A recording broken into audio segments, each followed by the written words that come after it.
Hello guys, এটা আমার first mini blog. আমার মিনি ব্লগে তোমাদের সবাইকে স্বাগত। তো সকাল সকাল বৃষ্টি দিয়ে শুরু করছি। দেখো কত সুন্দর বৃষ্টি হচ্ছে। এটা আমার ছেলের হচ্ছে সকালের খাবার।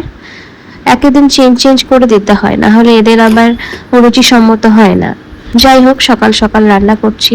এটা হচ্ছে পেঁপে দিয়ে ডাল ছেলের জন্য, আর ডিম সেদ্ধ। আমাকে দেখো কেমন জন্ডিসের রোগীর মতো লাগছে। কিছু করার নেই, রোদের মধ্যে দাঁড়িয়েছিলাম, ফিল্টার হয়ে এরকম হয়ে গেছে মুখটা। পরে বুঝতে পেরেছি ছুটির দিন ছিল, তাই ঠাকুরের ঘরটাকে উল্টে পাল্টে নিয়েছি পরিষ্কার করার জন্য। আর আমার ছেলে প্রতিদিনই উল্টে পাল্টে নেয়, কিন্তু সে পরিষ্কার করে না, অগোছালো করে।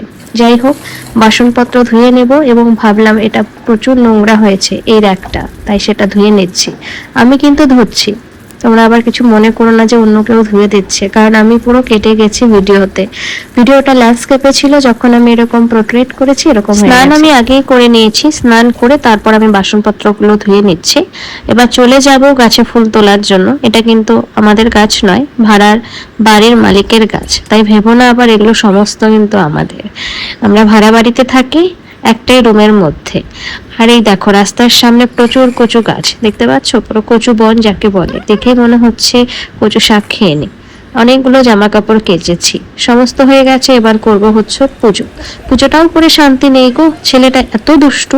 লাইটার নিয়ে চলে গেছে আমার ঠাকুরের, সেটা আমি এখন খুঁজতে ব্যস্ত। পুজোর সময় কি এত কথা বলা যায় না কেন, মনটা স্থির রেখে পুজো দেওয়ার চেষ্টা করি। এই দেখো, পুজোটা দিয়ে নিয়েছি, সমস্ত কিছু গুছিয়ে ফুছিয়ে, কিন্তু তার শান্তি নেই। সেটা আবার সন্ধ্যেবেলা ছেলে ঠিক অগোছালো করে ফেলবে।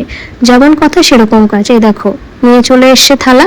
এই ধূপকাঠির যে গুঁড়োগুলো আছে সেটা নিয়ে সাইকেলের মধ্যে দিচ্ছে, আর এটা নিয়ে এখন খেলবে সারাক্ষণ। তো যাই হোক, এটা আমার ফার্স্ট মিনি ব্লগ। তোমাদের কেমন লাগলো আমাকে কিন্তু জানিও। যদি আরো ছোট ছোট ভিডিও দেখতে চাই অবশ্যই কমেন্ট করে জানাও, আর আমাকে ফলো করে পাশে থাকো। টাটা।